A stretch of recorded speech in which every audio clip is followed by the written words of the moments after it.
अस्सलाम वालेकुम। तो कैसे हैं आप सब? उम्मीद है आप सब खैरियत से होंगे। मैं हूं मोहम्मद शफ़क़त और आप देख रहे हैं पाक सिटी एजुकेशन यूट्यूब चैनल। तो दोस्तों, आज की वीडियो में मैं आपको इलेक्ट्रॉनिक सीरीज़ बल्ब के बारे में बताऊंगा कि इसको कैसे बनाया जाता है और इससे कैसे चेक किया जाता है कि इस्त्री, वॉशिंग मशीन या मोटर पंप या कोई भी इलेक्ट्रॉनिक्स की चीज़ ख़राब है। और इस सीरीज़ टेस्ट बोर्ड के पीछे ऐसा क्या लॉजिक होता है कि इसमें लगा हुआ बल्ब ऑन ऑफ होकर कैसे बताता है कि इलेक्ट्रॉनिक्स की चीज़ शॉर्ट है या ठीक है। तो चलते हैं वीडियो की तरफ, और वीडियो की तरफ जाने से पहले वीडियो को लाइक कर दें और चैनल को सब्सक्राइब कर दें ताकि आने वाली हर नई वीडियो का नोटिफिकेशन सबसे पहले आपको मिल सके। और इस सीरीज़ बोर्ड को बनाने के लिए हमें इन 4 चीज़ों की ज़रूरत होगी। सबसे पहले हमें इस तार की ज़रूरत होगी, और इसके अलावा एक अदद स्विच और एक बल्ब होल्डर की ज़रूरत होगी, और इसमें लगाने के लिए एक 100 वाट का बल्ब चाहिए होगा। तो हम तार की एक साइड पर स्विच लगा देंगे और तार की दूसरी साइड पर बल्ब होल्डर को लगा देंगे। तो हम जल्दी जल्दी इसके कनेक्शन कर लेते हैं।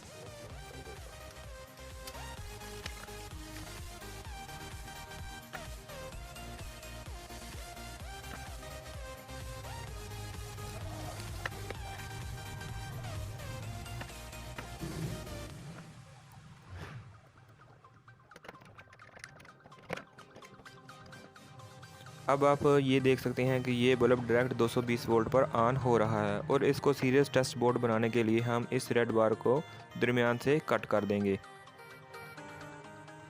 तो ये सीरियस टेस्ट लैंप तैयार हो चुका है, और यहाँ पर आपने याद रखना है कि इस रेड वायर में 220 वोल्टेज होते हैं, और यहाँ पर आपने हाथ बिल्कुल भी नहीं लगाना, और हो सके तो आपने इन तारों पर एलिगेटर क्लिप्स का इस्तेमाल कर लेना है। तो यहाँ पर हम एक एलईडी बल्ब को टेस्ट करते हैं। तो ये देख सकते हैं कि हमारा सीरीज़ बोर्ड बिल्कुल अच्छे तरीके से काम कर रहा है। तो इसके बाद हम इस सीरीज़ बोर्ड को प्रोफेशनल तरीके से तैयार कर लेते हैं। तो इसके लिए हमें एक अदद तार की ज़रूरत होगी और एक स्विच की ज़रूरत होगी, और इन चीज़ों के अलावा हमें एक इस रेक्टिफायर की ज़रूरत होगी जो इलेक्ट्रॉनिक सर्किट में बहुत ही अहम किरदार अदा करता है। और इसके अलावा सीरीज़ बोर्ड बनाने के लिए हम इन चारों चीज़ों की ज़रूरत होगी, जिनमें एक बल्ब होल्डर होगा और इसके अलावा 2 सॉकेटें होंगी, और इनमें ये सॉकेट हम सीरीज़ के लिए इस्तेमाल करेंगे, और ये जो दूसरी सॉकेट है इसको हम डायरेक्ट वोल्टेज के लिए इस्तेमाल करेंगे। और इसके अलावा ये जो बटन है इससे हम सारे बोर्ड को ऑन ऑफ करेंगे। और इस सीरीज़ बोर्ड को बनाने के लिए हम इस डायरेक्ट सॉकेट और इस बल्ब होल्डर की एक एक पॉइंट पर इस ब्लैक वायर को लगा देंगे ताकि हम इस पर नेगेटिव करंट दे सकें। तो हम इसके कनेक्शन जल्दी जल्दी कर लेते हैं।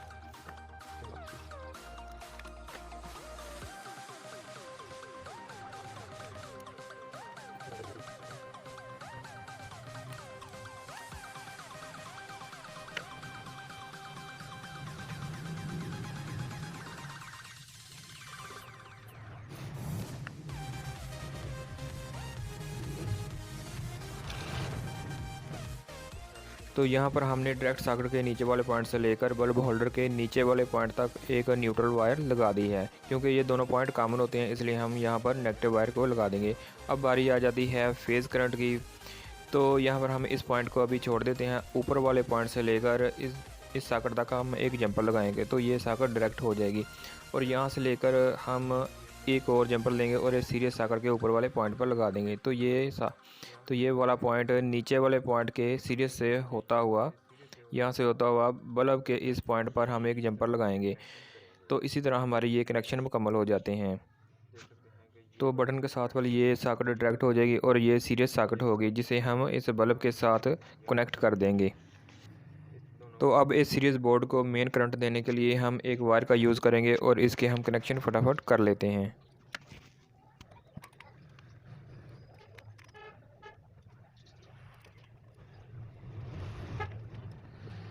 जैसा कि दोस्तों आप देख सकते हैं कि हमने इस बटन के साथ रेड वायर को लगा दिया है, और हमने इस जो नेगेटिव पॉइंट है इसके साथ नेगेटिव वायर को लगा दिया है। यहाँ तक इस सीरीज़ बोर्ड के जितने भी कनेक्शन थे हमने मुकम्मल कर लिए हैं, और अब हम इस बोर्ड को आपस में बंद कर लेंगे ताकि हम इसके आगे जो नेक्स्ट प्रोसेस है वो कंप्लीट कर सकें। तो अब बारी आ जाती है इस स्विच को इस तार के आखिर वाले सिरे पर लगाने की। तो यहाँ पर हम एक ब्रिज रेक्टिफायर का यूज़ करेंगे जिसके दरमियान वाले दोनों पॉइंट एसी होते हैं, और इसके दोनों साइड वाले पॉइंट पॉजिटिव और नेगेटिव होते हैं। तो इसको हम स्विच में इस तरह लगाएंगे। तो यहाँ पर हम जो पॉजिटिव और नेगेटिव वाले पॉइंट हैं इनको हम इस तरह साइड पर कर लेंगे, और जो ये दो दरमियान वाले पॉइंट हैं एसी वाले, इसको हम थोड़ा सा इस तरह थोड़ा सा अलग-अलग कर लेंगे, और इस पर हम जंपर वायर लगा कर इसको काबी की मदद से रीसोल्ड करेंगे। तो जब ये रीसोल्ड हो जाएंगे तो हम इस तरह ये जो आप देख सकते हैं कि एसी वाले दोनों पॉइंट्स पर हमने इसको रीसोल्ड कर लिया है। तो अब हम इसको इस स्विच के आगे लगा देंगे। तो इसको लगाने का आपको ये फ़ायदा होगा कि आप स्विच 220 वोल्ट सॉकेट में जिस तरह भी लगाएं तो आप के जो सीरीज़ वाली सॉकेट है उसमें पॉजिटिव करंट ही आएगी। बाज़ का होता क्या है कि आप जब टेस्ट बोर्ड के ज़रिए किसी भी चीज़ को चेक कर रहे होते हैं तो आप पॉजिटिव करंट से नहीं कर रहे होते, लेकिन आप नेगेटिव करंट के ज़रिए टेस्टिंग कर रहे होते हैं। तो आपने क्या करना है कि इस तरह ब्रिज रेक्टिफायर को इस स्विच के अंदर कनेक्ट कर लेना है। तो आप देख सकते हैं कि इसके जो राइट वाला पॉइंट है वो पॉजिटिव है और लेफ़्ट वाला पॉइंट नेगेटिव। ये वाला पॉइंट पॉजिटिव और ये वाला नेगेटिव है। तो इसलिए हम राइट वाली साइड पर पॉजिटिव और लेफ़्ट वाली साइड पर नेगेटिव वायर को लगा देंगे। तो अब हम इस स्विच को बंद कर लेते हैं। तो आप इस स्विच को 220 वोल्ट में इस तरह लगाएं या इस तरह लगाएं, तो सीरीज सॉकेट जो होगी इसमें सिर्फ पॉजिटिव करंट ही आएगी। तो आप देख सकते हैं कि ये सीरीज़ बोर्ड बिल्कुल तैयार हो चुका है, और आपने इस तरह की एक लीड तैयार कर लेनी है ताकि आप करंट लगने से महफूज रह सकें। तो हम इस एलईडी बल्ब को चेक करते हैं। तो ये एलईडी बल्ब ऑन हो रहा है, तो इसका मतलब है ये एलईडी बल्ब बिल्कुल ठीक है। और अभी हमारा 100 वाट का बल्ब ऑन नहीं हो रहा। तो अगर एलईडी बल्ब ख़राब होता तो हमारा 100 वाट का बल्ब जो है वो ऑन हो जाना था, और हमें पता चलना था कि इस एलईडी बल्ब के अंदर जो ड्राइवर लगा हुआ है वो ख़राब है। इसके अलावा हम एक और पीसीबी बोर्ड को चेक करते हैं। तो अगर हम इसको लीड लगाते हैं तो ये हमारा देख सकते हैं ये बल्ब रोशन हो चुका है। इसका मतलब है इस पीसीबी बोर्ड के अंदर फॉल्ट है, ये शॉर्टेज है। तो इसको अगर हम डायरेक्ट करंट देते तो ये हमारे ये जो सारे पुर्जे लगे हुए हैं ये जल जाने थे। तो अभी हम इसकी शॉर्टेज को रिमूव करते हैं। तो इसी तरह दोबारा इस पीसीबी को चेक करने पर अगर हमारा 100 वाट का बल्ब ऑन ना हुआ तो इसका मतलब है ये पीसीबी बिल्कुल ठीक होगा। तो इस तरह हम इसकी टेस्टिंग कर सकते हैं। जितने भी इलेक्ट्रॉनिक सर्किट हैं इसकी टेस्टिंग मुमकिन होती है। तो वीडियो पसंद आई तो वीडियो को लाइक कर दें और चैनल को सब्सक्राइब कर दें ताकि आने वाली हर नई वीडियो का नोटिफिकेशन सबसे पहले आपको मिल सके। शुक्रिया। तो ये आप देख सकते हैं कि ये पीसीबी अब बिल्कुल ठीक हो चुका है, इसमें कोई भी फॉल्ट नहीं है। तो इसलिए हमारा ये जो लैंप है 100 वाट का बल्ब ऑन नहीं हो रहा। तो इस तरह हम हर चीज़ की टेस्टिंग कर सकते हैं।